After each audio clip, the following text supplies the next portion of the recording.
Tumayo ka nga, Ira. Utos ni Teacher Bernadette habang nakataas ang kilay. Pinaspell siya ng pinakamahirap na salita. Namumula si Ira, hawak ang sirang notebook. Nanginginig ang tinig niya, pero tamang sagot niya. Isa-isa, letra por letra. Tahimik ang silid, pero hindi pa tapos si teacher. Magaling ka lang sa pagsasaulo. Hindi yan katalinuhan. Kahit sinong may alam sa kalye, ay kaya yan. Ngunit imbis gumanti, isang lihim ang isiniwalat ng dalaga. At ang sumunod niyang ginawa, ikinabagsak ng guro sa sahig. Nanginginig, nanlalamig. Ikaw pong ina ko. Kung bago ka pa lang sa channel neto, ibang kwento ni Ate Jane, istorya mo, ikwento ko. Huwag kalimutang pindutin ang notification bell at subscribe po.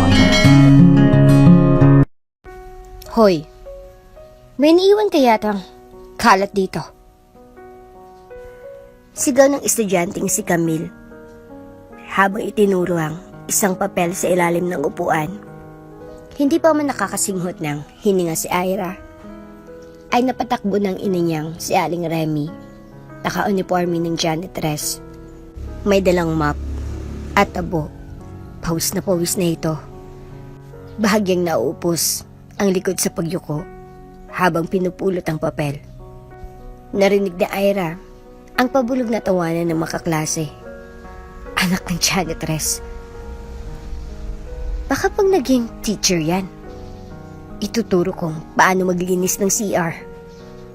Pulong ni Camille kay Trish, na agad namang nagtago ng tawa sa likod ng hawak na libro. Nakadungaw si Ira sa bintana. Tahimik. Wala siyang sinabing masama. Wala rin siyang sinagot. Sanay na siya. Sa klase nila, siya ang palaging nakaupo sa pinakahuling row. Hindi dahil sa gusto niya, kundi dahil yun ang tanging pwestong walang katabi. Pero sa kabila ng katahimikang yun, ang pangalan ni Ira ay palaging nasa honor roll. Isang consistent top student mula grade 1 hanggang grade 10. Wala siyang bagong sapatos. Wala siyang iPad. Pero siya lang ang nakakasagot tuwing may biglaang tanong ang teacher. At dahil doon, galit sa kanya si Ma'am Bernadette. Isang araw, sa gitna ng init ng hapon, pumasok si Bernadette sa classroom na parang rampa sa fashion show. Naka-pink heels, kulot ang buhok, at pulang-pula ang labi. May hawak itong folder at may pilyang ngiti sa labi. Tila ba may target siya? Ira? Tawag niya, habang pinapalo-palo ang folder sa kanyang palad. Tumayo ka nga? Agad tumahimik ang klase. Tumayo si Ira. Bitbit ang sarang notebook na may tape ang gilid. At marahang humakbang sa harapan. Pinaspell siya ng pinakamahirap na words. Napatingin ng buong klase. Ang iba napaha. Ang iba naman napapikit sa bigat ng salitang iyon. Tumango sa Bernadette. Kunot ang noo. Habang inaasahang mabubulol si Ira. Ngunit sa kabila ng tensyon, inangat ni Ira ang mukha, nanginginig ang tinig pero matatag. Tahimik, walang tumawa. Kahit si Camila ay tila natuyuan ng laway, si Ma'am Bernadette naman ay hindi makapaniwala. Correct. Sambit ni Bernadette, pero may lamig ang tono. Pero alam mo, Ira, ang katalinuhan ay hindi nasusukat sa memorya. Kahit batang kalye, kayang mag-spell niyan. Kung isa ulo lang. Ang tunay na talino, may pinanggagalingang breeding. Tahimik si Ira, parang may sumumpal sa kanya, pero hindi siya umiyak, hindi siya umalma. Bumalik siya sa kanyang upuan na tila walang naririnig. Ngunit ang mga mata niya ay puno ng bagay na hindi maintindihan ng ordinaryong estudyante. Kagitingan na tahimik at sugat na hindi kailangang sumigaw. Sa faculty room, habang nagkakape si Ma'am Bernadette, tinanong siya ng co-teacher, "Bakit mang init ang dugo mo sa batang yun? Matalino naman si Ira." Delpec ang mga katulad niya. Tugon ni Bernadette, malamig. Pinapakitang matalino para makaakyat sa mundo na hindi para sa kanila. Anak ng janitress tapos honor student? Hindi bagay. Sinisira ng natural order. Hindi alam ni Bernadette, may ibang guro sa likod ng pintuan na nakarinig ng lahat. Ngunit walang nagsalita dahil ang pangalan ni Bernadette ay may kapit, literal, at simbolikal. Siyang kabit ng school director, siyang untouchable. Kinagabihan, habang naglilinis si Aling Remy ng hallway, nakita niyang nakaupo si Ira sa gilid ng hagdanan, tahimik, at nakatitig sa sirang notebook niya. Umupo si Remy sa tabi niya. Anak, okay ka lang ba? Tumango si Ira, pilit. Ma, bakit parang kasalanan ko ang maging matalino? Napabuntong hininga si Remy. Dahil hindi lahat ng tao marunong tumanggap na ang liwanag ay pwedeng manggaling kahit sa maruming lugar. Pero huwag mong hayaang madumihan ang puso mo. Masakit yan ngayon, pero balang araw, yan ang magiging dahilan ng tagumpay mo. Yumakap si Ira sa ina niya. Sa gabing yon, walang ilaw ang silid nila maliban sa kandilang gamit tuwing brownout. Ngunit kahit madilim ang paligid, malinaw sa puso ng dalaga ang dapat niyang gawin. Hindi siya titigil. Hindi siya bababa sa antas ng mga nambababa sa kanya. Pero hindi rin siya mananahimik habang buhay. May panahon para sa lahat ng bagay. At sa puso ni Ira, nagsisimula ng magluto ang apoy ng katotohanan. Hindi upang manira, kundi upang magliwanag. At sa oras na pinakakailangan. Magandang umaga, Ma'am Bernadette. Halos sabay-sabay na bati ng mga estudyanteng lalaki nang pumasok si Ma'am Bernadette sa faculty room. Naka-heels at naka-stiletto. May pulbos ang balikat. May dangling earrings na kumikislap sa ilaw. Kulay maroon ang kanyang bodycon dress. At animoy hindi guro sa isang paaralan kundi isang modelo sa Fashion Week. Walang duda, siyang pinakaninang sa lahat ng guro. At alam niya ito. Hindi siya ngumiti. Isang malamig na tangulang, ngunit sapat na iyon para kiligin ang isa sa mga baguhang guro. Wow! Bulong ng isa, paano kaya siya nagagawang magmukhang artista araw-araw? Kasi, hindi lang basta guro yan, girlfriend niya ng director. Sagot ng isa pang maingay na chismosong guro. At iyon ang katotohanan na pilit itinatago pero bulgar sa lahat. Si Ma'am Bernadette ay ang kabit ng school director. Walang direktang prueba, ngunit ang mga bulungan sa faculty room ay mas matalas pa sa mga dokumento. Tuwing may faculty meeting, palaging katabi niyang director. Tuwing may evaluation, palaging siyang may pinakamataas na remarks. At kahit wala pang 10 taon sa serbisyo, siya na agad ang pinakabagong head ng English department. Ngunit ang hindi alam ng karamihan, may isang tao na hindi kailanman pumayag sa ganitong sistema. Ang matandang directress, si Madam Eloisa Valencia. Ang tunay na may-ari ng paaralan at asawa ng director. Isang araw, habang nagpapalit ng damit sa silid ang mga guro, biglang pumasok si Madam Eloisa. Bernadette. Matinis ngunit makapangyarihang tinig.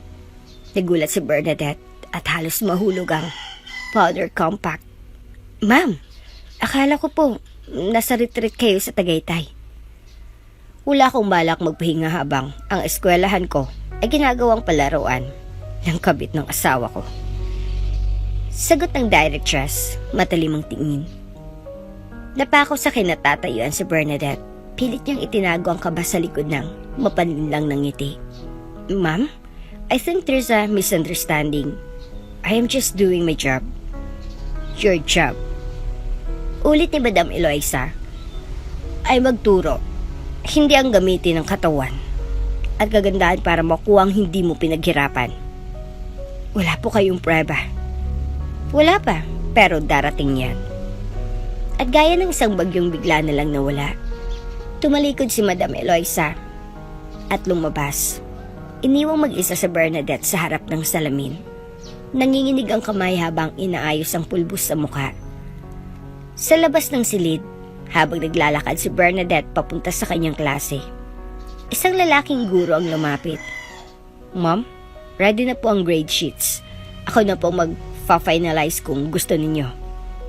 Hindi ako nangangailangan ng tulong." Malamig niyang tugon. "Ako ang head. Ako ang bahala." Naglakad siyang muli. Taas noo. Ngunit sa likod ng kanyang elegansya ay may kinikimkim na takot. Hindi pwedeng mawala ang lahat. Hindi ngayon. Sa loob ng classroom, binaling niya lahat ng sama ng loob kay Ira. "Class, open your books to page 231, Ira. You read." Tumingin si Ira sa kanyang lumang libro na yung mga dulo itong kinagat ng daga. Pero tumindig siya. Nagsimulang magbasa. "Louder," sabi ni Bernadette. "Dito sa classroom, hindi sapat ang kaalaman. Kailangan may presence. Pero paano ka nga ba magkakaroon ng presence kung pasensya pa lang ng nanay mong chaditres? Nakakahiya na." Tahimik ang buong klase. Hindi umimik si Ira, pero sa kanyang dibdib ay may apoy na unti-unting lumiliyap. Hindi napansin ni Ma'am Bernadette na habang ginagawa niyang punching bag si Ira, unti-unti siyang kinukutya ng mas bata, mas masigasig, mas tunay na guro na maaring pumalit sa kanya. Sa kabilang silid ng eskwelahan, naroon ang tunay na dahilan kung bakit gano'n na lang ang kahigpit ang kapit ni Bernadette sa posisyon, ang kanyang mamahaling lifestyle. Pag-uwi niya sa kondo, na binabayaran ng director, dumiretso siya sa banyo, tinanggal ang makeup, tinanggal ang peking pilik mata, at doon, sa salamin ng CR, nakita niyang isang babaeng takot mawala ng halaga. Kinuha niyang cellphone, nagdial. "Hello, love?" Malambing niyang tinig, ngunit ang boses sa kabilang linya, malamig. "Bernadette, may naririnig ako mga reklamo. Huwag mo akong idamay." "Pero, sinabi mo." "Wala akong sinabi. Huwag kang gumawa ng iskandalo." At tuluyan na itong binaba. Napaupo sa gilid ng kama sa Bernadette. Sa mga mata niya, unti-unting lumaloy ang luha. Hindi ng pag-ibig, kundi ng takot at panghihinayang. Alam niyang hindi habang panahon siya mananatiling ligtas. Alam niyang pinakamalaking banta sa kanya ay hindi ang directress, kundi ang estudyanteng minsan niyang inalipusta. "Tumayo ka nga, Ira," utos ni Teacher Bernadette. Habang nakataas ang kilay, napalingon ng buong klase. Ibang tono ngayon ni Ma'am. May bahid ng mang-aalipusta. Parang may balak muling ipahiya ang estudyante. Hindi kailanman lumalaban. Tahimik na tumayo si Ira. Hawak pa rin ang kanyang lumang notebook. Tuwing oral recitation sa English class, palaging nauna si Ira at palaging binabagsak. "Give me a 3-paragraph analysis of the character development of Elizabeth Bennet," utos ni Bernadette sa isang araw ng klase. Matama na sumagot si Ira. Maayos ang grammar, malalim ang insight. Ngunit pagkatapos siyang magsalita, nagtaas ng kilay ang guro. "That's it?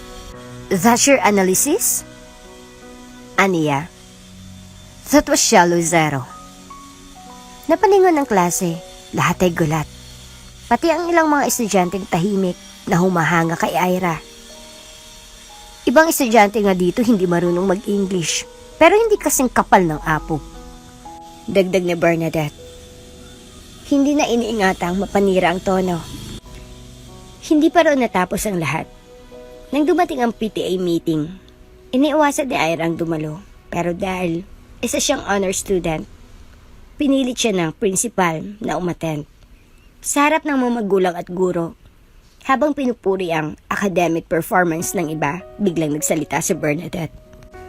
"May mga estudyante kasi tayong matataas lang ang grades dahil mahilig sa pangongopya." Lumingon ang lahat.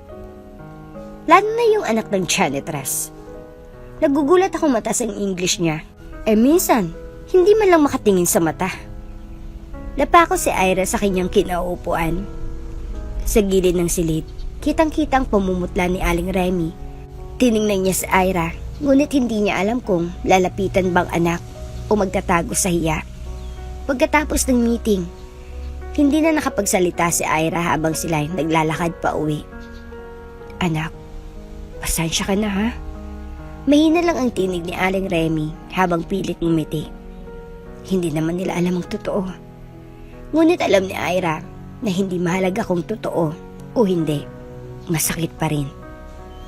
Sa sumunod na linggo, may diagnostic exam ang buong klase sa English. Pinaghanda nito ni Ira, gabi-gabi siyang nagsusulat ng essay, nagsasali ng articles, at nagsasanay ng grammar. Nang lumabas ang resulta, siyang highest score, 98%. Ngunit imbis na purihin, pinatawag siya ni Bernadette sa faculty room. Upo. Malamig ang utos ng guro. Explain this. Inalapag sa mesang test paper ni Ira. Anong ibig niyo pong sabihin, ma'am? Magalang na sagot ni Ira kahit nanginginig. Tingin mo ba? Sa antas ng pamumuhay niyo? Kaya mong pumasas ng ganito? Siguro may tumulong sa'yo o baka may kopya ka ng test. Nanlaki ang mata ni Ira. Hindi po totoo yan. Nag-review po talaga ako. Walang nagtatanong kung nag-review ka. Sinasabi ko lang, baka nga masyado mong ginagalingan ng pangongopya.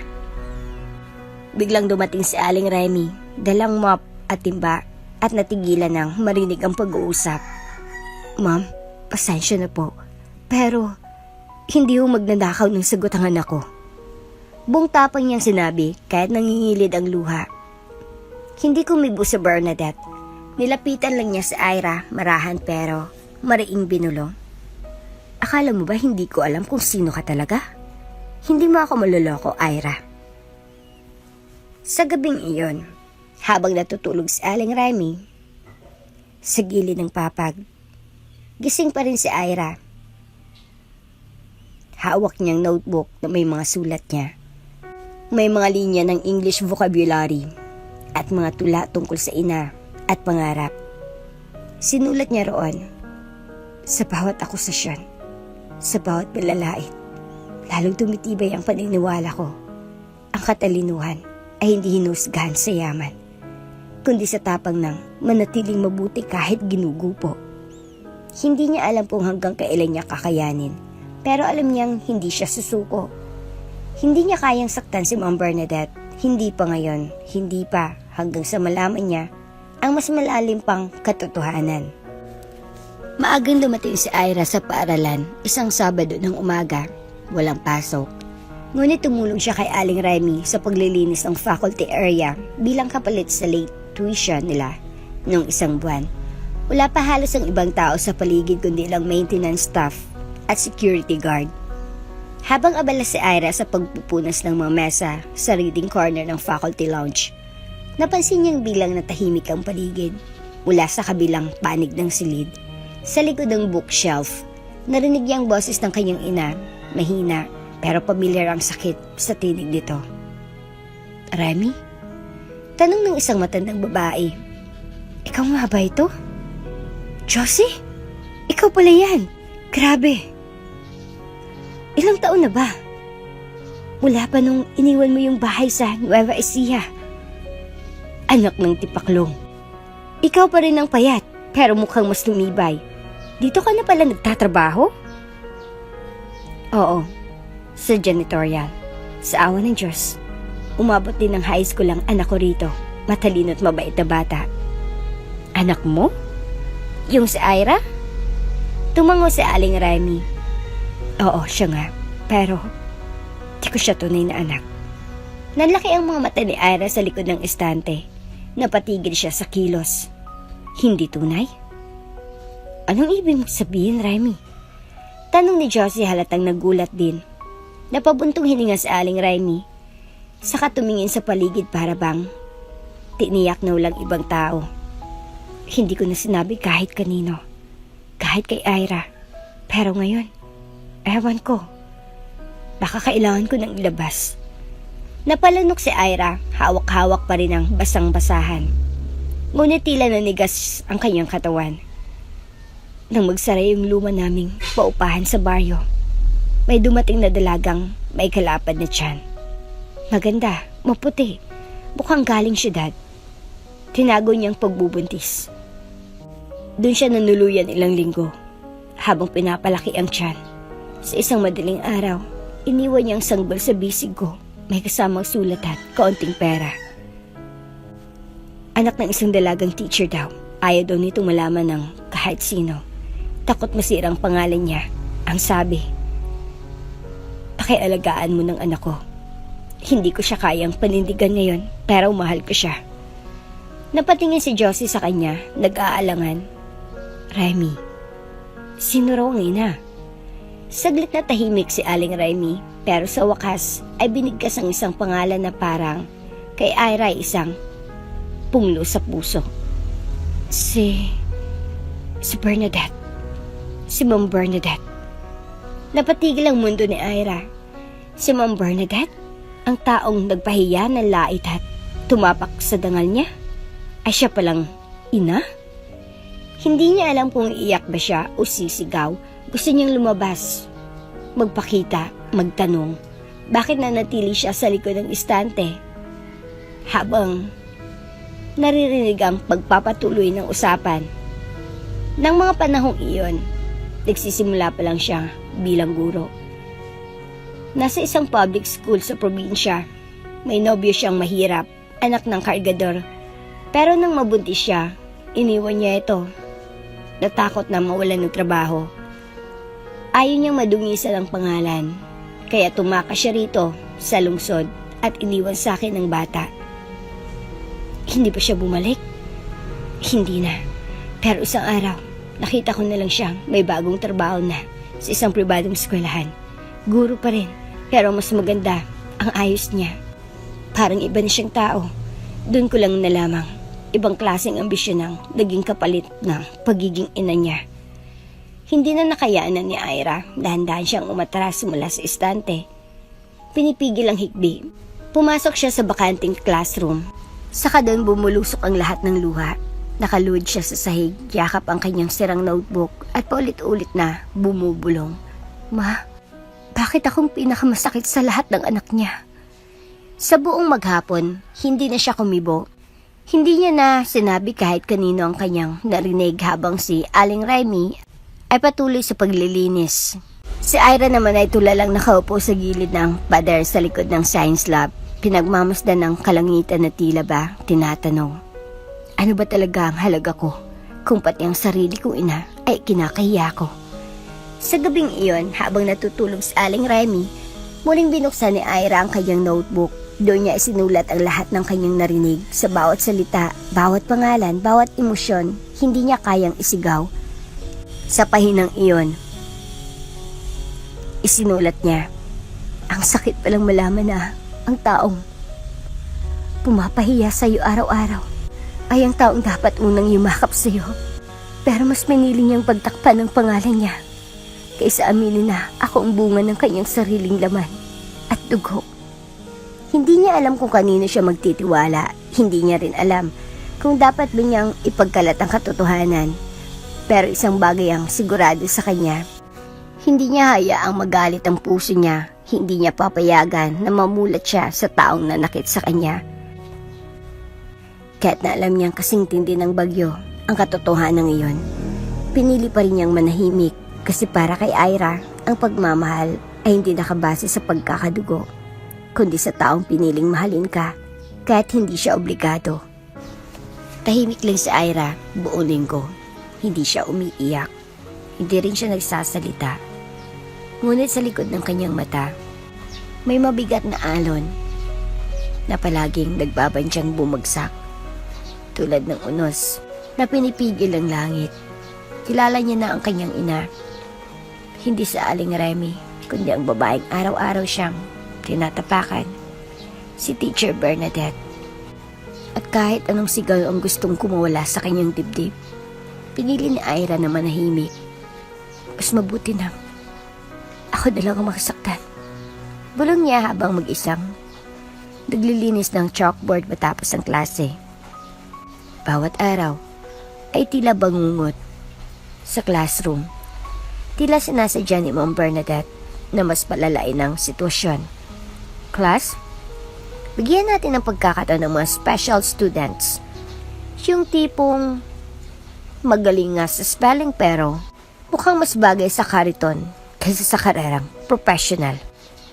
Tumingin si Bernadette kay Ira, hindi na tinatagong pangungot siya. Miss Janitress Jr., basahin mo nga ang unang talata. Napakagatlabi si Ira.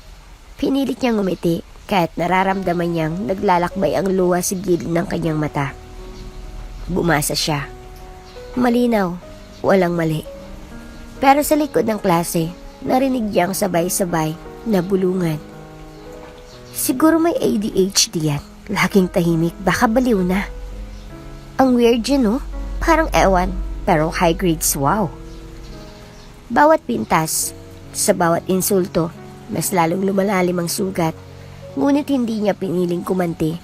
Sa halip, gabi-gabi, muling binubuksan ni Ira ang kanyang notebook na may punit-punit sa gilid. Sa loob nito, hindi lamang nakasulat ang mga tula at vocabulary. Nakasulat din doon ang bawat araw ng katahimikan, ang bawat segundong pinili niyang patawarin kaysa gumanti. Dear Journal, hindi ko maintindihan kung anong klaseng ina si Ma'am Bernadette. Bakit niya ako kinamumuhian? Hindi ko naman siya kinakausap. Hindi ko siya hinuhusgahan. Ngunit bawat galaw ko, parang may mali. Bawat tagumpay ko, parang may insulto para sa kanya. Hindi ko alam kung ano pa ba ako o kasalanan.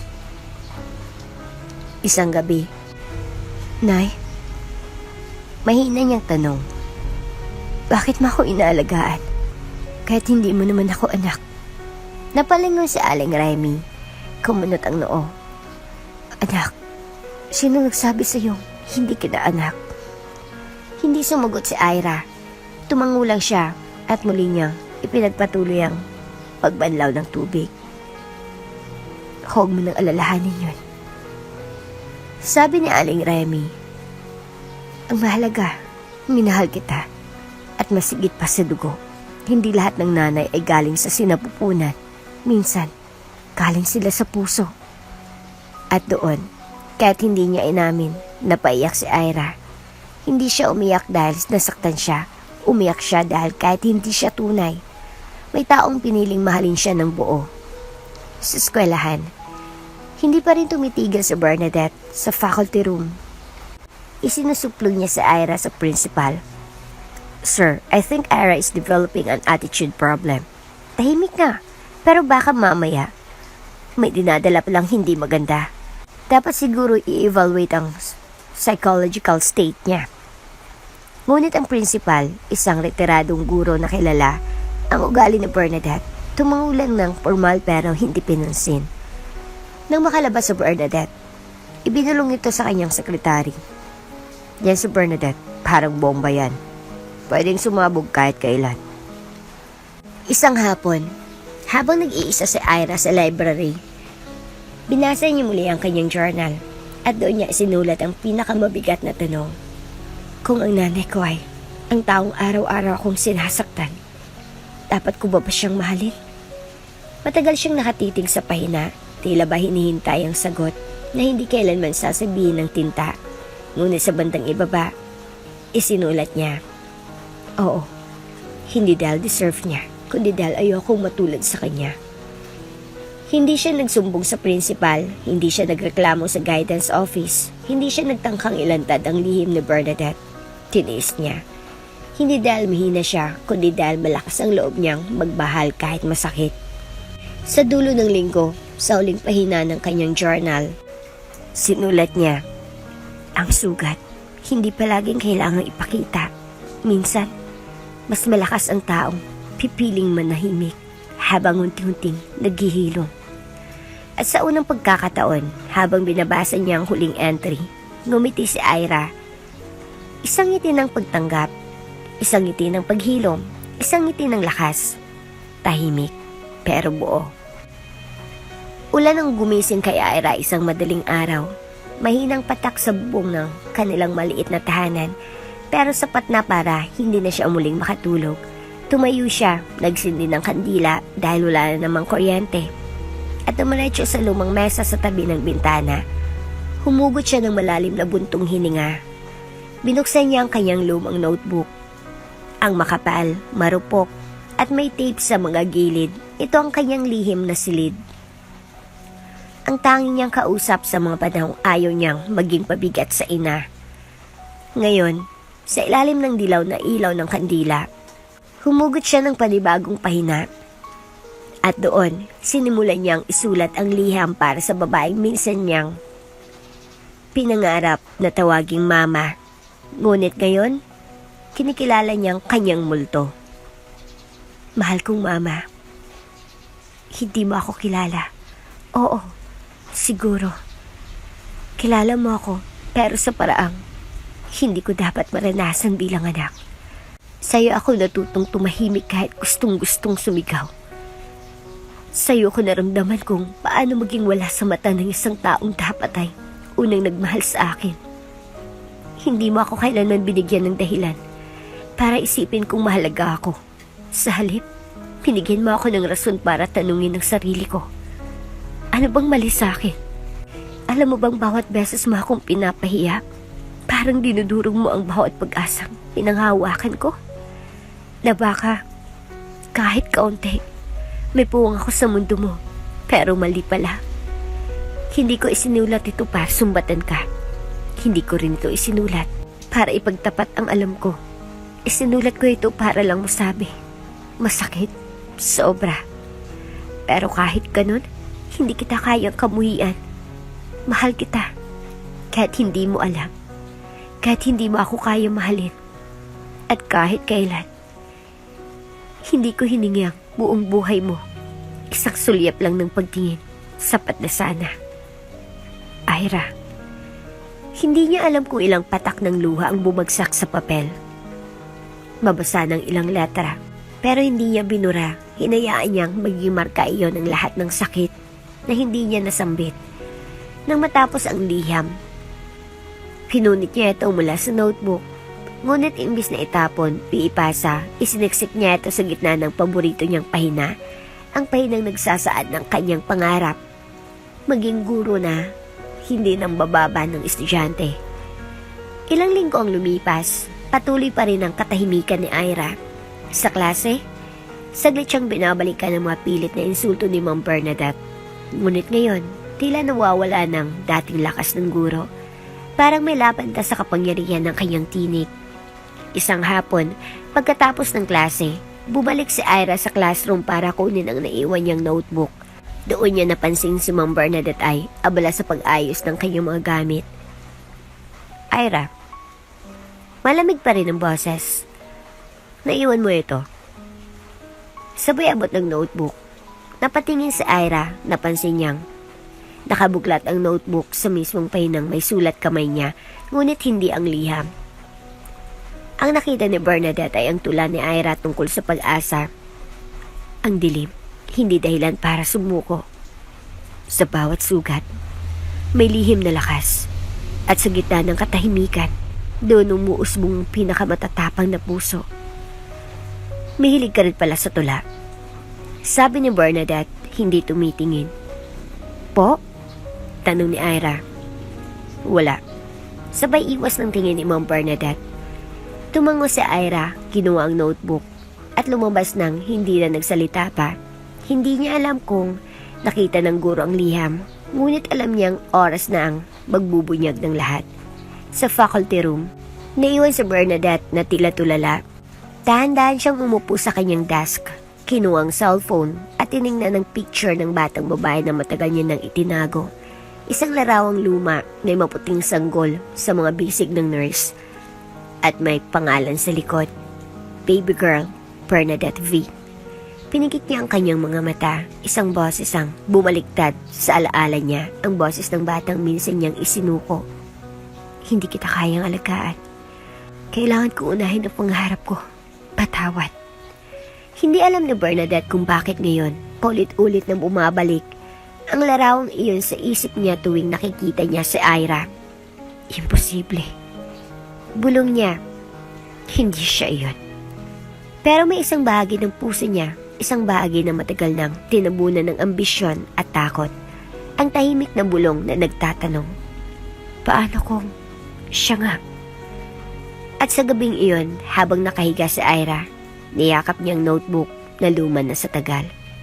Ngunit puno ng alaala, hindi niya alam kung darating ang araw na mababasa ni Bernadette ang liham na iyon. Pero sa ngayon, sapat na sa kanya na naisulat niya ito dahil minsan, ang liham na nilalaman ng puso, mas ligtas kung nakasulat, hindi sinigaw. Maaliwalas ang umaga sa paaralan, ngunit para kay Bernadette, tila lumulubog ang buong mundo sa ilalim ng kanyang mga paa. Sa unang pagkakataon sa maraming taon, hindi siya tinawag sa harap ng faculty meeting para magbigay ng best practices o para ipresenta ang kanyang innovative lesson plan. Tahimik lang siyang nakaupo sa dulo ng mesa, parang invisible. Walang pumapansin, walang bumabati, at ang pinakamalaking dagok, wala na si Director Feliciano. Walang paalam. Isang araw, basta na lang hindi pumasok ang lalaki sa opisina, kumalat ang balita. Nag-resign daw, ngunit sa likod ng balitang iyon, may mas malalim na dahilan. Isang linggo bago iyon, pumasok si Madam Eloisa, ang directress ng patagal ng binanghinala ang tahimik na nagmamasid, kasamang dalawang board member at isang accountant. Sa harap ng buong faculty, naglabas siya ng pahayag. May anomalya sa financial report ng paaralan. Ayon sa aming audit, may nawawalang 1.2 million pesos mula sa activity funds. At batay sa trail ng withdrawals at approval slips, lumalabas na may signature na ginagamit kahit hindi dumaan sa opisina. Napatingin ang lahat kay Bernadette. Hindi man binanggit ang pangalan, alam niyang siyang tinutukoy. Ipinatawag si Bernadette sa boardroom. Doon, nakaharap niya si Madam Eloisa, isang school board trustess, at si Attorney Del Mundo, ang legal counsel ng school, Miss Bernadette Valmoria.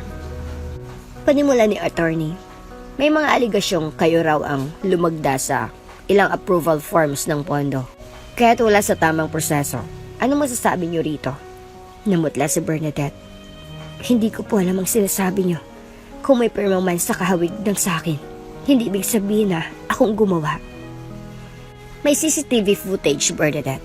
Singit ni Madam Eloisa, malamig ang tono. Nasa opisina ka tuwing may paggalaw ng pondo. At may ilang text messages na nakuha mula sa school-issued phone ng director na nagpapakitang kayong nag-utos. Kinamit niya ako. Wala akong kinalaman sa withdrawal. Napasigaw si Bernadette. Nawala na ng prenang boses. Minahal ko siya. Pero hindi ko pinangarap na masangkot sa ganito. Tahimik ang lahat. Tanging tunog ng mahina niyang paghingang maririnig. Pagkalipas ng 3 araw, inilabas ng school board ang desisyon, tanggal bilang department head si Bernadette at ililipat bilang regular classroom teacher subject sa probation. Hindi siya sinibak dahil kulang ang direktang ebidensyang magdidiin sa kanya. Ngunit tinanggal ang kanyang karangalan, kapangyarihan at koneksyon. At ang pinakamalaking parusa, iniwan siya ng director. Wala ni isang text, tawag o paliwanag. Sa loob ng kanyang apartment, binuksan niya ang lumang wine glass at nilagok ang natitirang alak. Ngunit hindi ito sapat para lunurin ng pait. Pagbalik niya sa paaralan, wala nang dati niyang ganda. Ang dating perfecto makeup ay naging payak na lipstick. Ang designer dresses ay napalitan ng lumang blouse at slacks. At ang dati niyang tangkad, ngayon tila yumuko sa bigat ng kahihiyan. Pumasok siya sa klase, walang bumati, walang umiti. Ang dating mga estudyanteng humahanga sa kanya, ngayon ay tila umiiwas ng tingin. Sa loob ng faculty room, wala na siyang sariling mesa. Pinagtabi ang upuan niya sa sulok. Malapit sa filing cabinet, tanging electric fan lang ang kasama niya buong maghapon. Isang araw, habang nagkakasalubong sila ni Ira sa hallway, saglit silang nagkatitigan. Tahimik. Hindi na nanlilisik ang mga mata ni Bernadette. Ngayon, puno na ito ng pagod, ng hiya, ng hindi maipaliwanag na lungkot. Nagbaba ng tingin si Ira, tahimik siyang lumagpas. Wala siyang sinabi, wala rin si Bernadette. Ngunit sa loob ng guro, may kirot na hindi inaasang katahimikan. Ang dating inapakan niyang estudyante ay siya na ngayong may piniling hindi gumanti. Sa kanyang apartment, habang nakaupo si Bernadette sa sahig, tinitigan niya ang lumang larawan ng isang sanggol sa kanyang bisig.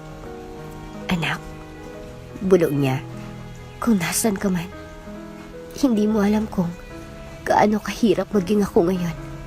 Napaluha siya. Hindi na siya umiyak bilang guro o babae.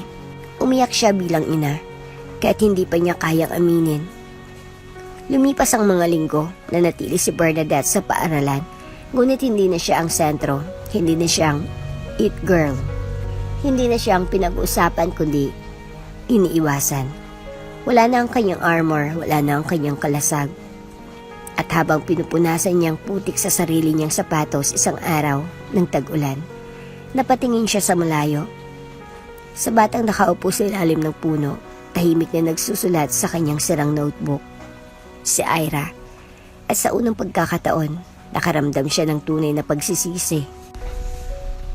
3rd place, 2nd place, and now, the champion of this year's Regional English Quiz B. Nakahawak si Ira sa kanyang sirang ballpen. Ang kanang kamay ay nanginginig. At ang puso'y tila sasabog mula sa kaba.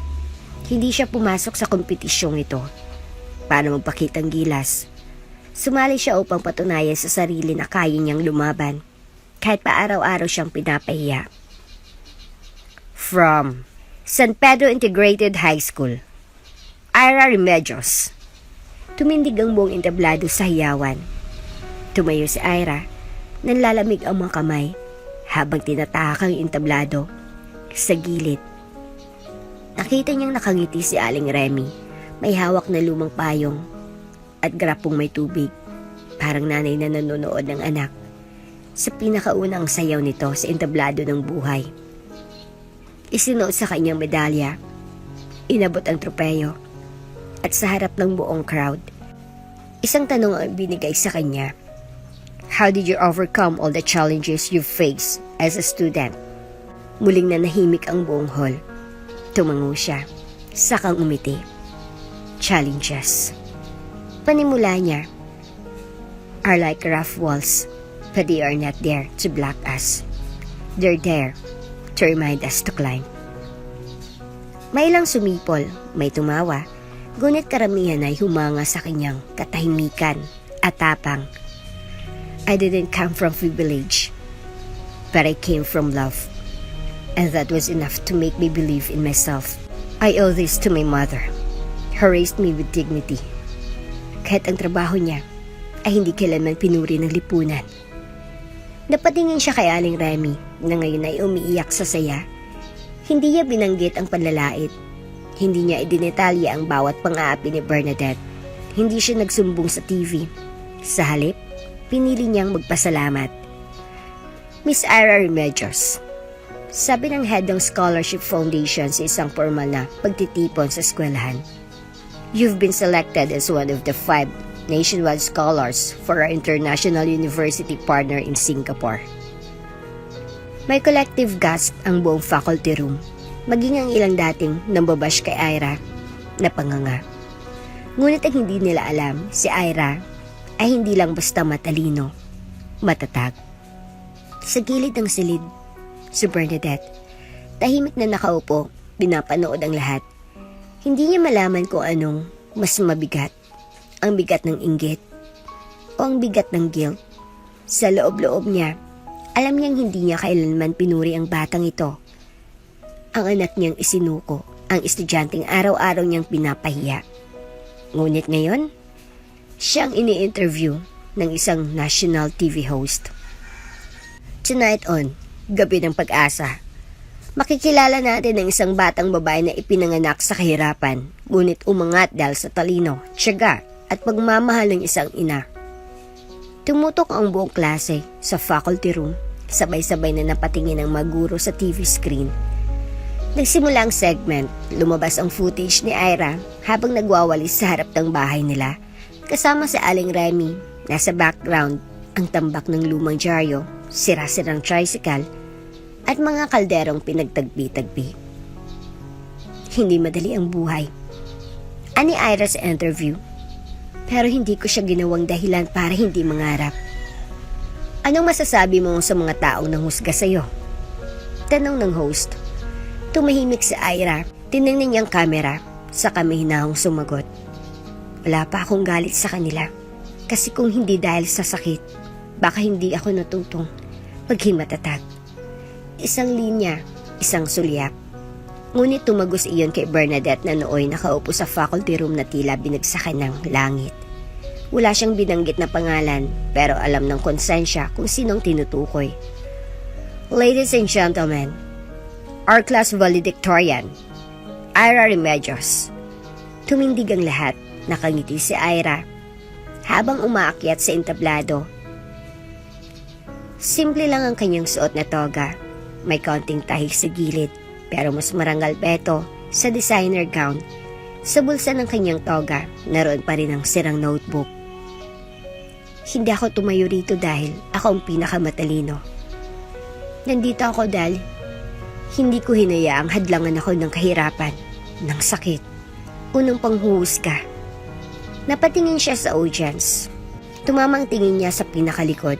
Nakita niya si Bernadette, nakatayo, payat na, walang makeup, at nakatago sa lilim ng punong maliit sa gate. Tiningnan niya ito ng matagal, ngunit hindi niya sinabing, Mama. Hindi niya rin ito nilapitan. Ngunit isang ngiti ang pinakawalan niya, isang ngiting tahimik, ngunit puno ng kapatawaran. Pagkatapos ng seremonya, habang lahat ay abala sa pagkukuha ng litrato, umalis si Ira sa crowd, dumaan siya sa likod ng gusali. Doon, nakita niyang iniwan ng isang tao ang bouquet ng bulaklak sa tabi ng gate. May nakalagay na maliit na papel. Para sa estudyanteng hindi lang matalino, kundi may puso. Congratulations. Walang pangalan, ngunit alam niya kung kanino galing. Hawak ang bulaklak, pinikit niya ang kanyang mga mata, huminga siya ng malalim. Hindi niya man ako makilala ngayon. Sapat nang may baka siyang nanunood. Ang dating batang pinagtatawanan, ngayon ay hinahangaan. Ang batang pinahiya, ngayon ay ginagantipalaan. Ngunit higit sa lahat, ang batang isinuko, ngayon ay nagpakita ng pagmamahal na hindi kayang tumbasan ng dugo. At sa pakiwari ni Ira, ito ang tunay na tagumpay, hindi medalya, hindi scholarship, kundi ang makalakad ng buo ang loob. Kahit binasag ang puso, maaga pa lang, dumadaing na ng pananakit si Bernadette. Akala niya ay simpleng pagod lang, dala ng paulit-ulit na paglakad sa eskwelahan, umarahil ay stress sa pagkakatanggal bilang department head. Pero nang sumakit ang likod niya na parang tinutusok at nagkaroon ng lagnat na hindi bumababa, napilitan siya magpatingin sa ospital. Hindi niya akalain na ang sagot ng doktor ay babago sa lahat. You have systematic lupus erythematosus, wika ng internist, habang hawak ang kanyang laboratory results. It's an autoimmune disease, chronic. You'll need long-time medication and regular monitoring. Parang nandigas ang lahat sa paligid ni Bernadette. Lupus? Autoimmune? Panghabang buhay? Bakit siya? Bakit sa dami ng taong mas masama pa sa kanya, siyang pinili ng sakit? Nang i-admit siya sa ospital, agad siyang nag-text sa mga dating niyang kaklase sa education department. May ilan siyang tinawagan, mga dating kasama sa seminar, kagrupo sa Teachers Association, at ang dati niyang best friend na si Jonah na palaging kasama sa lunch break. Wala nang isang sumagot.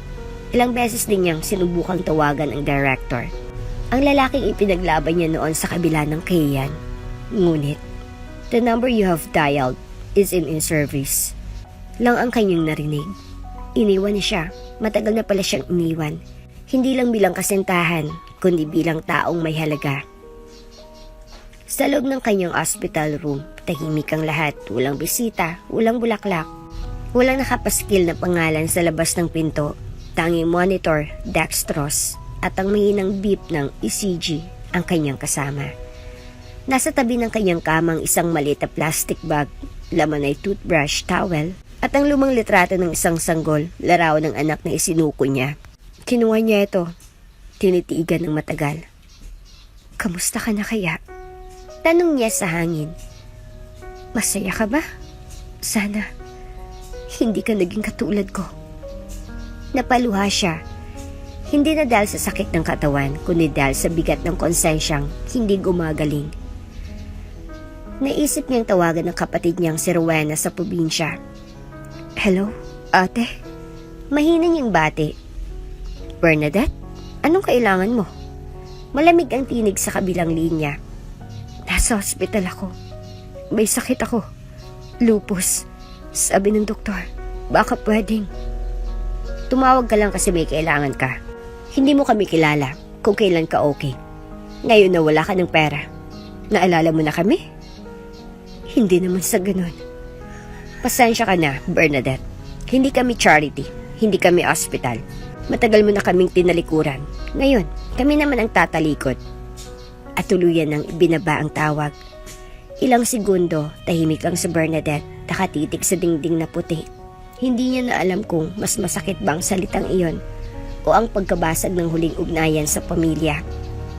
Kinagabihan, habang mag-isa sa ospital, nagising siya sa isang bangungot. Nakita niya sa panaginip ang sarili niyang estudyante, si Ira, na palaging binabagsak, pinapahiya, pinamaliit. Ngunit sa panaginip, si Ira na iyon ay may hawak na salamin. At sa salamin, nakita ni Bernadette ang sarili niya, hindi bilang guro, kundi bilang ina. Bakit mo ako isinuko? Tanong ni Ira sa kanyang panaginip. Dahil natakot ako. Mas takot kang mawala ang pangalan mo kaysa sa pagkatao ko. Pagmulat niya, nanginginig siya, basang-basa ang kanyang damit sa pawis.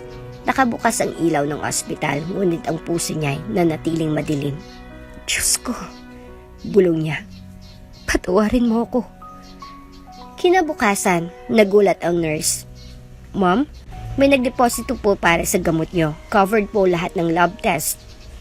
Pati ang susunod na round ng treatment. Napakunot daw si Bernadette. Sino? Anonymous donor po, nagbigay sa admin, sabi tulong lang. Hindi siya makapaniwala. Wala siyang kaibigan, wala siyang pamilya, pero may isang tao. Isang nilalang na tahimik na tumutulong sa kanya. Sino? Bakit? Hindi niya alam. Ngunit sa gitna ng kanyang tanong, unti-unting bumabalik sa kanya ang huling tagpong nakita niya si Ira.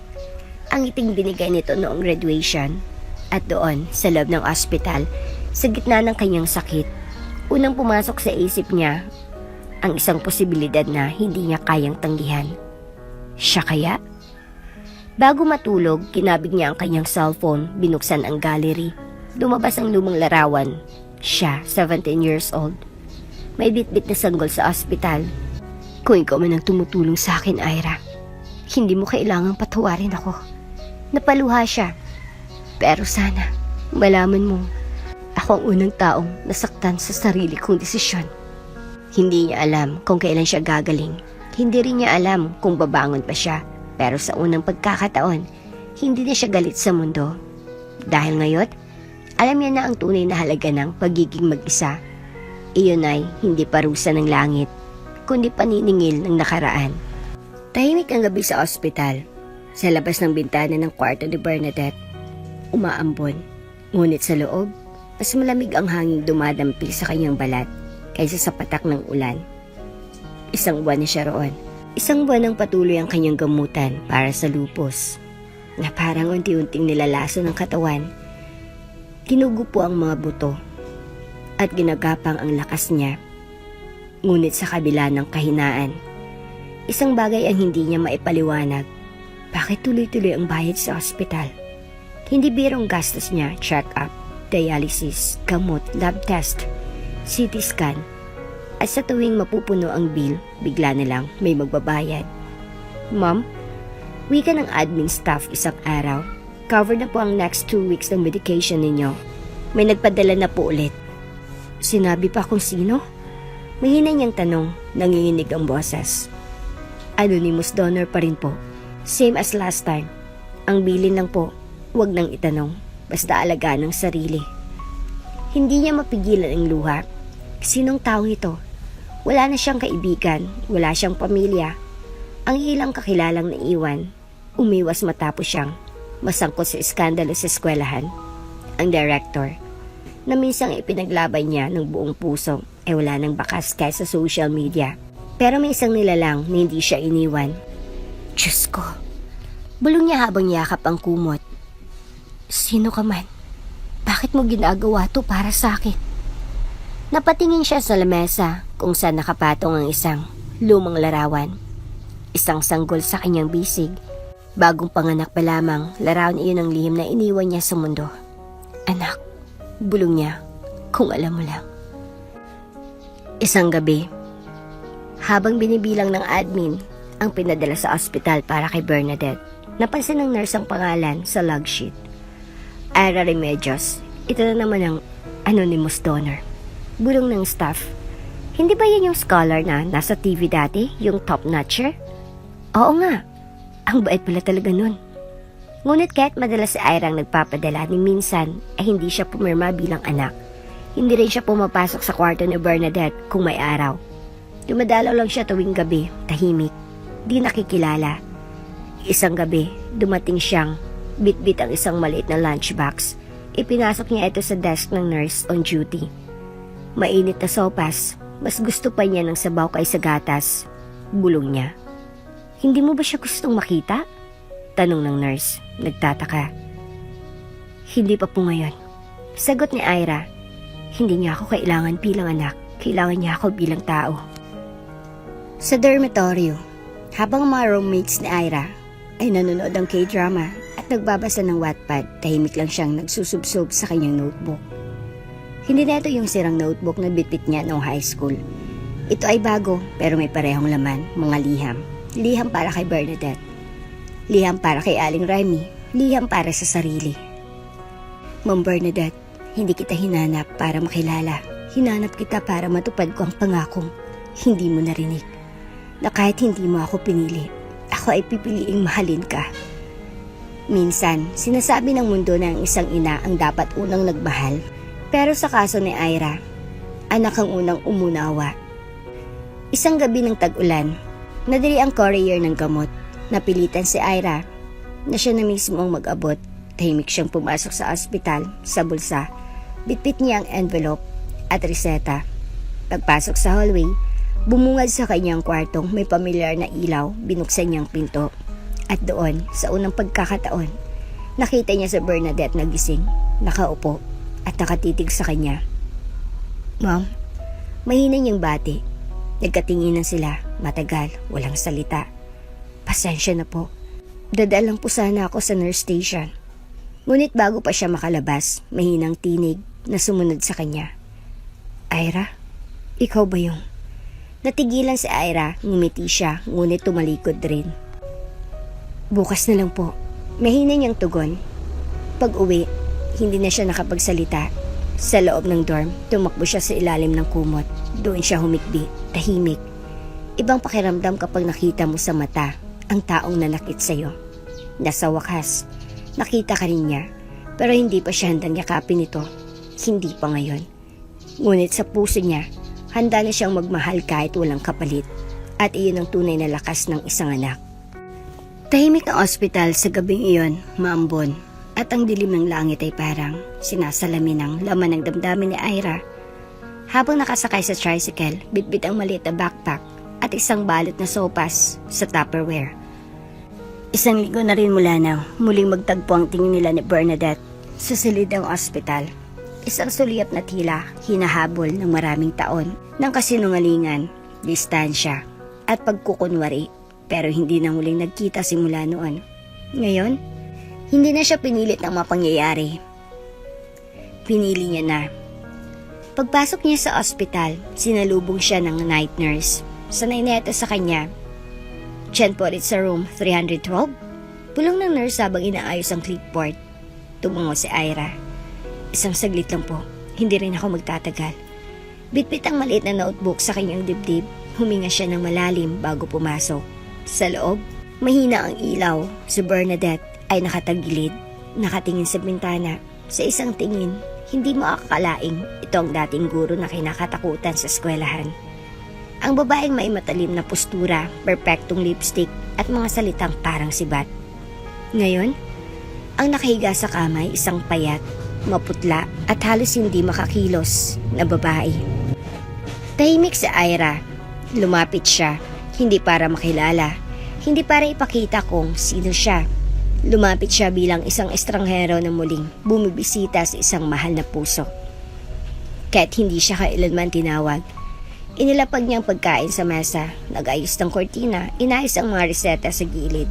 Ngunit hindi siya tinatapunan ng tingin ni Bernadette. Salamat. Mihinang tinig dito. Lagi kang dumadaan dito pero hindi kita kilala. Tumango si Ira, hindi pa rin nagpapakilala. Marami na akong nakakalimutan, Day. Dagdag ni Bernadette, pero mukha kang familiar, para kang. Ngunit agad siyang pinuto ni Ira sa pamamagitan ng isang mihinang tanong. Pwede po ba akong mag-iwan ng isang bagay? Napatingin si Bernadette, tumango lang, walang emosyon. Kinuha ni Ira ang kanyang luma at sirang notebook mula sa backpack. Iyon ang paborito niya, yung unang gumuhit ng kanyang mga tula, hinanakit at pangarap. Dito rin niya unang isinulat ang liham para sa inang hindi niya kailanman ipinakilala sa mundo. Maingat niyang inilagay ito sa gilid ng kama, sa ilalim ng tray ng gamot. Hindi ka pansin-pansin, hindi pansin ng iba. Pero alam niyang darating ang oras na ito ay mabubuklat. Tumayo siya, tahimik, ngunit bago siya lumabas, muli siyang lumingon. Ma'am, mahina niyang sambit. Napatingin si Bernadette, hindi alam kung saan ilalagay ang sarili. Minsan po, may mga liham na hindi kailanman na ipadala. Pero hindi ibig sabihin, wala itong halaga. Hindi na siya tumingin pa, lumabas siyang hulang iniwang pangalan. 3:00 ng madaling araw, nagising si Bernadette. Dahil sa malamig na simoy mula sa bintana, nilingon niyang mesa, may bago, isang sirang notebook na hindi niya maalalang kanya. Tinignan niya ito, pinagmasdan ng lumang tape sa gilid. At ang sulat kamay na pamilyar, Ira. Bumangon siya, kahit masakit ang mga kasukasuan, binuklat niya ang notebook sa unang bahagi. Mga tala sa klase, sa kalagitnaan mga tula. At sa bandang huli, isang sulat na may petsang 3 taon nang nakalipas. Mahal kong Ma'am Bernadette. Hindi ko isinulat para manumpat, kundi para iparating ang sakit na hindi ko kayang sabihin sa harap mo. Hindi mo ako kailanman pinansin bilang tao, pero pinili kong manatili bilang anak. Hindi mo man ako matandaan bilang bahagi ng buhay mo, pero ikaw ay bahagi ng pagkatao ko. Sa bawat pagkakataong pinahiya mo ako, doon ako natutong humawak sa sarili. At ngayon, kahit alam kong ako'y bunga ng isang takot na piniling iwanan, pinili ko pa rin magmahal, hindi bilang utang na loob, kundi bilang kaluluwa na hindi marunong magtanim ng galit. Bumagsak ang luha ni Bernadette sa papel. Ang kamay niya ay nanginginig habang hinihimas ang pahina. Ira, bulong niya. Ikaw nga, ikaw pala. Napalod si Bernadette sa sahig ng ospital, hindi niya napinigilan ang hagulhol. Ang dating boses na malakas at puno ng yabang ngayon, nawi sa mga hikbing puno ng pagsisisi. Diyos ko, ikaw palang bumubuhay sa akin. Ikaw ang binastos ko. Ikaw, ang anak ko. Tumitig siya sa laraw ng sanggol sa kanyang bulsa. Ang lumang picture na araw-araw niyang tinitingnan sa gabi. Ngayon, may mukha na ng sanggol. May pangalan na, may buhay na, at itong parehong batang itinakwil niya at patuloy na yumakap sa kanya. Madaling araw, basa pa ng luwang pisngi ni Bernadette habang nakatingin sa sirang notebook na iniwan sa kanya ng dalagang dumalaw kagabi. Hindi niya alam kung paano siya muling nakatulog, pero pagmulat ng mata niya, doon pa rin ang kwaderno, nakabuklat sa pinang may liham na gumising sa kanyang konsensya. Hinawakan niya itong muli. Nangangatog ang kamay niya, parang takot na hawakan ng sariling kasaysayan. Paulit-ulit niyang binasa ang liham, bawat letra, parang kutsilyong hinahati ang kanyang dibdib. Hindi mo ako kailanman pinansin bilang tao, pero pinili kong manatili bilang anak. Biglang umikot ang kanyang mundo, parang pelikula sa kanyang isipan ng bawat alaala na matagal niyang tinabunan, sinarado, at itinago sa ilalim ng pangalan, at ambisyon. Naalala niyang gabing iyon, 17 taon nang nakalilipas, siya si Bernadette. Bagong graduate ng education, puno ng pangarap. Nasa probinsya siya noon, nagtuturo sa isang public school. Doon niya nakilala si Joel, ang lalaking nagturo sa kanyang magmahal hindi bilang guro, kundi bilang babae. Mahirap si Joel, anak ng kargador sa palengke, ngunit mabait, matalino at tapat. Sa kanya unang nakaramdam si Bernadette ng yakap na hindi nagtatanong kung anong ambisyon mo. Ngunit nang mabuntis siya, nag-iba ang lahat. Bakit hindi mo ipinaglaban? Tanong ni Joel. Dahil hindi ito kasama sa plano ko. Sigaw niya noon, habang hawak ang pregnancy test. Hindi ako pwedeng masira. Hindi pa ako tenured. Wala pa akong pangalan. Pero may anak ka na. Sagot ni Joel, wala. Hindi ko yan piniling. Isulat sa buhay ko. At iyon ang huling gabi na nakita niya si Joel. Umiiyak. Umalis. At hindi na bumalik. Ngayon, habang nakatitig siya sa notebook na hawak ni Ira, sa lahat ng taon ng sakit, napagtanto niya, siya palang batang iyan. Ang batang iniyakan ko tuwing gabi sa ilalim ng kumot. Ang batang tinatawag ko sa panaginip, pero hindi ko kailanman hinanap sa realidad. Tumayo si Bernadette. Hindi na alintan ng sakit ng katawan. Hinila niyang IV pool. Tinanggal ang sarili sa ECG monitor. Dahan-dahan siyang naglakad palabas ng kwarto, parang hinilang isang puwersang mas malakas pa sa gamot o doktor.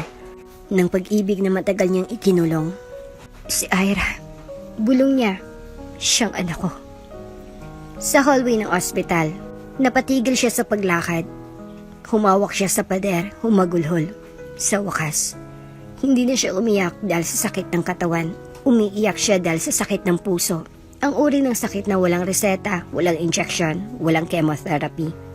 Umiiyak siya para sa bawat sigaw na ibinato niya kay Ira, para sa bawat pagkakabagsak sa recitation, para sa bawat titig na punong-puno ng pangmamaliit. At higit sa lahat, para sa pagkakataong siya mismong nagbura ng pangalan ng sarili niyang anak. Pagbalik niya sa kanyang silid, tumingin siya sa salamin sa CR ng ospital. Siyang anak ko. Mahina niyang sabi, at ako ang guro niyang nagturo sa kanya paano manakit. Anong klaseng inang gumagawa nun? At sa unang pagkakataon, hindi niya tinakpan ng make-up ang sarili. Hinayaan niyang makita ang sarili bilang taong durog. Pero sa gitna ng pagkawasak, may liwanag siyang nakita mula sa sulat, mula sa notebook, mula sa ngiti ng batang minsan niyang pinahiya. Kinuha niyang notebook, pinunasan ang luha sa gilid ng pahina, at sa bakanting likod ng sulat ni Ira, doon siya sumagot. Anak, patawad. Hindi ako naging ina. Hindi rin ako naging guro. Ako'y naging anino ng sarili kong takot, at ikaw naging liwanag sa gitna ng dilim ko. Hindi ko inasahan ang kapatawarang ibinibigay mo, pero ngayong hawak ko ito. Hindi ko na ito bibitawan. Hayaan mo sa natitirang panahon ng buhay ko. Ako naman magpakita kung paano magmahal. Mainit ang sikat ng araw, pero nanlalamig ang katawan ni Bernadette. Bitbit ang isang payong at maliit na sling bag. Marahang naglakad palabas ng ospital. Hindi pa tuluyang magaling, payat na kayuko, may saklay sa isang kamay. Pero matatag ang kanyang hakbang. Ma'am, sigurado po ba kayong ayaw niyong magpa-wheelchair? Tanong ng nurse habang inalalayan siya sa labasan. Umiling siya. Ang ganitong lakad, kailangan kong maramdaman bawat hakbang, bayad sa mga kasalanan ko. Lumakad siya ng mabagal sa gilid ng kalsada, parang bawat yapak niya ay pag-amin ng mga taon ng pananahimik, pagtatago at panlalamig ng puso.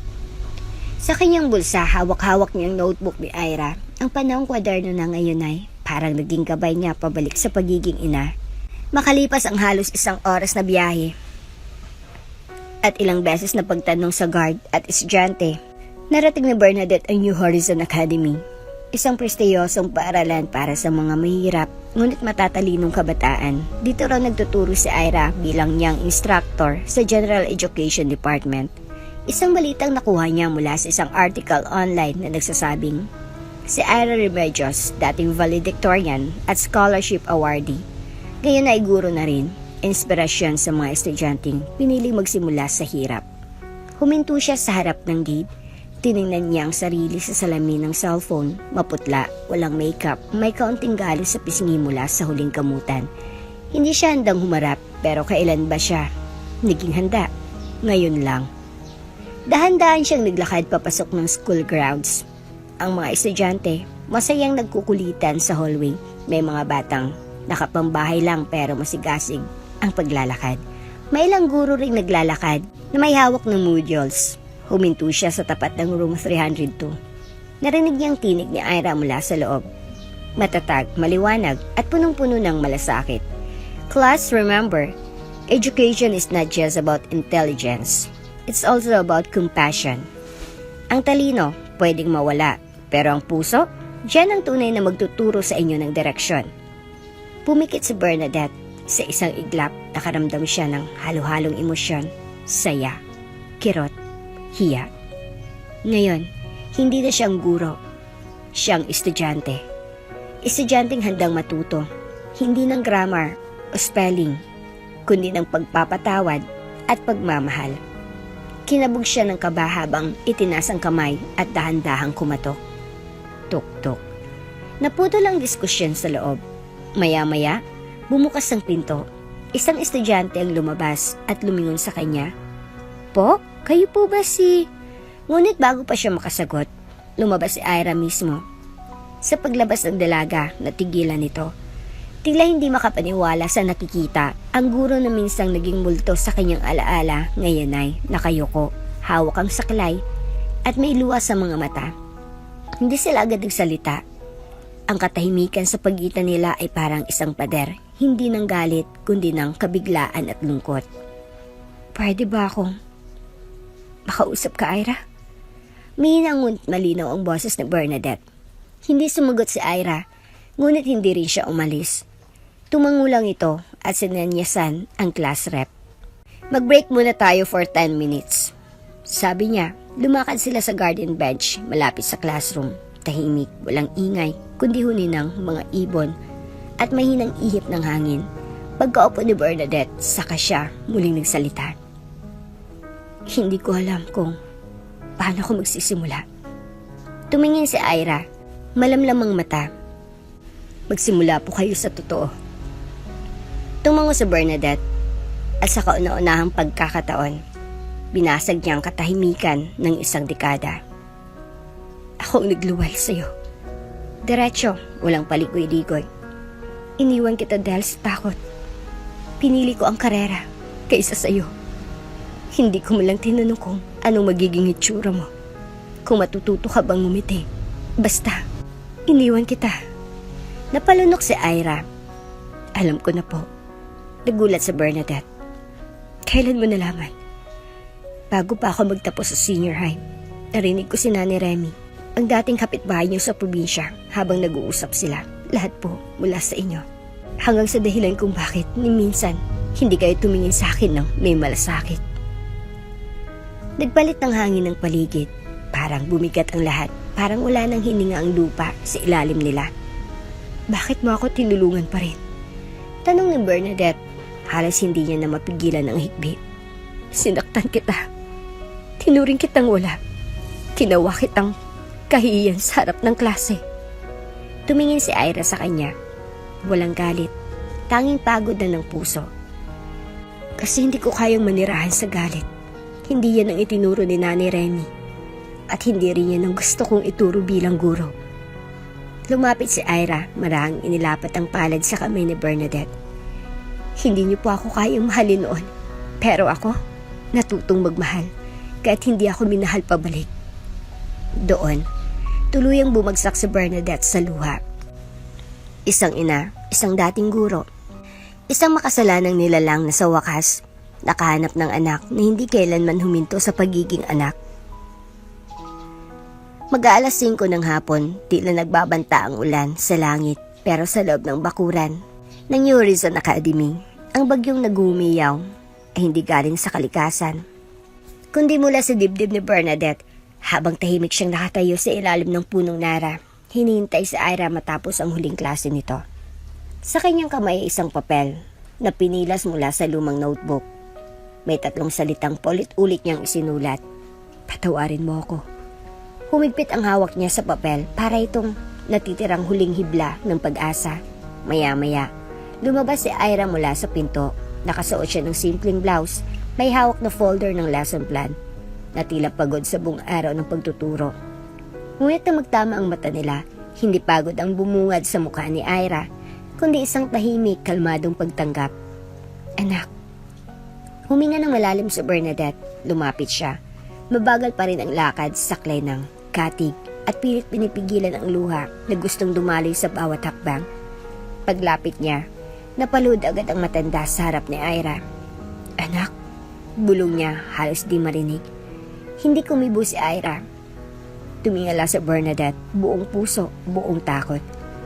Alam ko na huli ang lahat, pero sana, kahit hindi ko nababawi ang mga taon, mabigyan mo pa rin ako ng pagkakataon. Kahit sandali lang, bilang ina. Nanginginig ang boses niya, hawak pa rin ang sulat, basang-basa na sa ulan.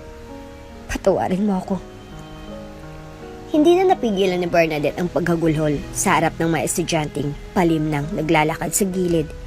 Sa mga co-teachers ni Ira na tahimik na dumadaan sa likod. Isang babaeng guro na nakaluhod hindi bilang teacher kundi bilang ina na durog na durog. Patawarin mo ako. Paulit-ulit niyang sabi, hindi ko alam kung paano. Patawad kung ipinagpalit kita sa takot. Patawad kung sinaktan kita. Kung hinubaran kita ng dignidad bilang estudyante, bilang anak. Hindi kita kinalala noon. Hindi kita tinanggap. Dahil duwag ako. Dahil mas mahalaga sa akin ang reputasyon kaysa sa dugo ko mismo. Napalingalinga si Bernadette, parang humihingi ng awa sa hangin. Patawarin mo ako, Ira. Kahit hindi mo ako tawaging mama, kahit hindi mo ako yakapin, tatanggapin ko. Basta mapatawad mo lang ako. Tahimik si Ira, 1 minutong walang salita hanggang sa marahang yumuko ang dalaga. Ibinaba niya ang folder, lumapit at niyakap ang nakalod na ina. Marahan, mahigpit, hindi galit, hindi pilit. Isang yakap na puno ng liwanag sa gitna ng taon ng dilim. Napahagulo sa Bernadette, nanginginig siya. Para bang hindi siya karapat-dapat pero pilit pa rin sinasalo ng yakap ng anak. Anak, bulong niya. Hindi ko po kayo kinamuhian. Sagot ni Ira, mahina pero matatag. Ni minsan. Nanay ko sa Remy, at kahit hindi mo ako inaruga noong bata pa ako, siyang nagturo sa akin kung paano magmahal. Kahit hindi kami nahal pabalik. Ani Ira habang hinahaplos ang buhok ng ina. Pero kayo po, ma'am, kayong nagturo sa akin kung paano maging matatag. Napalunok si Bernadette. Baka ang natutunan mo lang sa akin ay kung paano saktan. Ngumiti si Ira, puno ng lungkot pero may pag-unawa. Hindi, tinuruan niyo rin ako kung paano hindi bumitaw sa dangal. Kahit ako'y inaapak-apakan. Ngayon, kayo naman po ang bibit-bitin ko, hindi bilang guro, kundi bilang ina na muling naglalakad pabalik. Maya-maya, naglakad na silang mag-ina papunta sa bench. Tinulungan ni Ira si Bernadette. Umupo. May mga estudyante na lumapit, nag-abot ng tubig. May guro ring lumapit, tahimik lang nang umiti. Ang mundo na minsang tumalikod kay Bernadette. Ngayon ay unti-unting bumabalik. Hindi dahil pinatawad siya ng lahat, kundi dahil may isang taong hindi kailanman tumigil sa pagmamahal sa kanya. Pagkaupo nila, kinuha ni Ira ang notebook na inabot ni Bernadette. Maayos pa pala ito, sabi niya. Nalagyan ko na ng luha. Sagot ng ina, napatawa kahit basa pa rin ang pisngi. Iba yung klase ng tinta. Sagot ni Ira, hindi nabubura pero natuto yung kusa. Nagkatinginan sila. Hindi kailangan ng maraming salita. Sa simpleng yakapan, alam nila na hindi sila guro at estudyante. Hindi na sila estranghero. Sila ay mag-ina. At sa wakas, nakaharap na sila. Hindi para magsumbatan, kundi para magsimula. Ang ospital na minsang naging kulungan ng pagkakasala at kahiyan, ngayon naging tahanan ng tahimik na paghilom. Sa isang pribadong kwarto, nakaupo si Bernadette sa silyang may gulong. Hawak ang maliit na Bible habang ang araw ay unti-unting sumisilip sa pintana. Nakasuot siya ng simpleng blouse at maluwag na pantalon Hindi na ang mga mamahaling bestida ng dating buhay, kundi ang kasuutang tugma sa bagong katauhan. Isang babaeng muling natuto lumuhod at humingi ng tawad, hindi sa tao lang, kundi sa Diyos. Sa tabi niya, binubuksan ni Ira ang thermos ng sabaw habang may hawak na agenda ng seminar. Ma, ready ka na po ba? Tanong niya mahinahon. Tumango si Bernadette. Basta kasama kita kahit saan. Makalipas ang ilang linggo, isa na namang auditorium ang napuno. Mga estudyanteng naka-uniforme, mga working scholars, ilang janitress, ilang guro. At sa gitna ng entablado, nakatayo si Ira. Ngayon ay isang inspirational speaker sa iba't ibang paaralan at community youth summits. May banner sa likod, lakas ng maralita, ang kabataan bilang liwanag ng bansa. Matikas ang tindig niya, pero ang tinig, hindi arogante, kundi mapagkumbaba. Alam niyo po ba kung sinong nagturo sa akin kung paano maniwala sa sarili? Hindi po ang unang pumalakpak sa tagumpay ko, kundi ang unang humusga sa akin. Tahimik ang audience. Tulad ninyo, isa rin akong batang pinagtawanan, anak ng janitress, tinawag na walang class, cheap. Hindi para sa tagumpay, kundi may isang guro na, kahit hindi niya sinasadya, naitanim sa puso ko ang matibay na ugat ng pananampalataya sa sarili at sa Diyos. Nagbulungan ng mga tao. Sino kaya iyon? Ngumiti si Ira at narito po siya ngayon sa aking tabi. Tumayo si Bernadette mula sa audience. Nakatalukbong ng show. Lahat ay napatingin, hindi siya kilala ng karamihan. Isa lang siyang tahimik na matandang babae, ngunit sa mata ni Ira, siyang naging simula at wakas ng isang revolusyon sa kanyang puso. Paglapit ni Bernadette sa entablado, tinulungan siya ni Ira paakyat.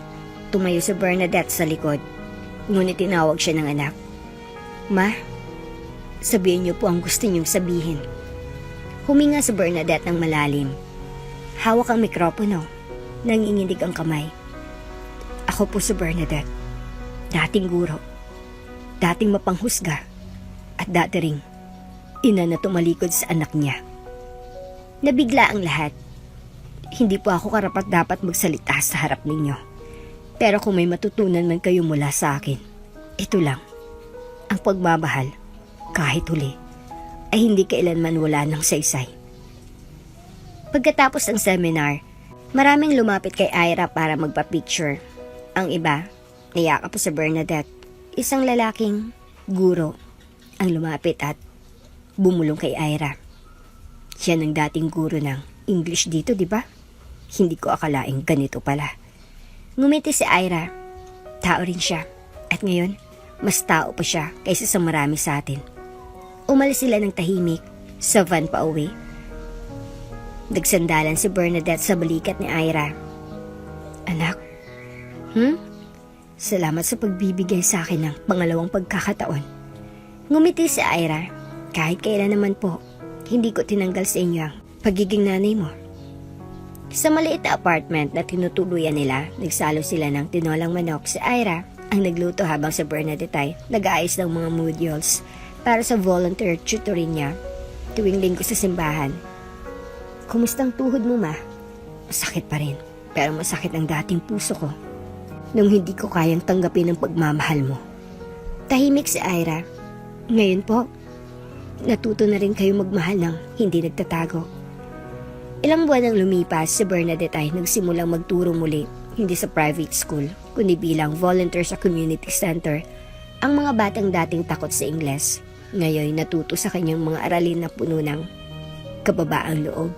Minsan, isang batang babae nagtanong sa kanya, Mom, totoo po ba na minsan kayong naging masungit na guro? Tumawa si Bernadette. Hindi lang masungit, minsan naging dahilan ako ng luha ng iba. Pero ngayon, gusto ko namang maging dahilan ng ngiti ninyo. Tuwing gabi, bago matulog, dumadalangin si Bernadette. Hindi na siya humihiling ng yaman, ganda o posisyon. Ang panalangin niya ay simpleng kataga. Salamat po. Salamat sa pagkakataong makilala ang anak. Salamat sa anak na hindi sumuko sa Diyos. na kahit huli ang pagsisisi, hindi kailanman huli ang kapatawaran. Ang araw ay sumilip sa bintana ng bagong classroom sa loob ng silid-aralan. Tahimik ang mga estudyante. Iba-ibang edad. Mula sa mga working students, out of school youth, hanggang sa mga batang may takot sa sarili nilang kinabukasan. Ngunit sa gitna nila, may isang presensyang di maikakaila. Isang babaeng ang bawat galaw ay puno ng malasakit, tapang at pag-unawa. Si Ira, ngayon ay siya ng guro. Tumayo siya sa harap ng pisara, may hawak na chalk, walang projectors, walang aircon, pero may liwanag mula sa mga matang nakatingin sa kanya. Dahan-dahan niyang isinulat sa pisara, pagpapatawad. Alam niyo ba kung bakit ito ang una nating leksyon? Tanong ni Ira, malamig ang tinig ngunit matalim sa damdamin. Tahimik ang klase. Dahil hindi lang ito salita, isa itong laban, isa itong desisyong inuulit-ulit araw-araw. Kahit masakit, kahit hindi humingi ng tawad ang nakasakit. May isang estudyante, patuloy ni Ira sa klase. Sa araw-araw, pinapahiya ng guro. Pinilit pasukuin sa harap ng klase. Sinasabihang bobo, mahirap, walang mararating. Napalingon ang mga estudyante sa isa't isa. Pero hindi siya gumanti. Sa halip, pinili niyang manahimik dahil may mas mahalaga pa sa paghihiganti. Ang karapatang magpatawad, hindi dahil sa kahinaan, kundi dahil sa lakas na magmahal. Isang estudyanteng babaeng tahimik na napaluha. Yung guro na yun po ba, humingi ng tawad? Tanong ng isa, ngumiti si Ira, sabay tingin sa kanyang likuran. Oo, at kahit hindi man siya humingi, patawad pa rin ang ibinigay ko. Dahil minsan, ang taong nanakit sa atin ay siya ring pinakamaraming kailangan ng paghilo. Pagkatapos ng klase, isa-isang lumapit ang mga estudyante kay Ira. Ang iba, may tanong. Ang iba, may sariling kwento ng sakit. At habang nagtuturo siya ng mga leksyon sa utak, si Bernadette sa likod ay tahimik na natututo ng mga leksyon sa puso. Lumapit ang isang batang lalaki. Bit-bit ang nanay niyang janitress. Ma'am, janitress po nanay ko. Pero gusto ko pong matutong mag-Ingles tulad ninyo. Napangiti si Ira, yumuko siya at hinawakan ng balikat ng bata. Alam mo, sa tingin ko, mas matalino ka pa sa akin kasi ngayong bata ka pa lang. Alam mo nang pahalagahan ng nanay mo. Sa likod ng silid, si Bernadette ay humikbi, tahimik. Hindi dahil sa galit sa sarili, kundi dahil sa panibagong pag-asa. Makalipas ang klase, lumabas na ang lahat. Naiwan sina Bernadette at Ira. Lumapit si Ira, bitbit ang kanyang chalk box at isang maliit na medal. Ma, Aniya, para sa iyo to. Nagulat si Bernadette. Para saan ito anak? Para sa unang guro na nagturo sa akin ng pinakamahirap na leksyon sa mundo. Hindi grammar, hindi vocabulary, kundi ang umibig ng walang hinihinging kapalit. Niyakap ni Bernadette ang anak, matagal, tahimik. Sa sumunod na mga buwan, nagtulungan silang magturo sa community centers si Ira sa panitikan at communication, si Bernadette sa basic English at adult education.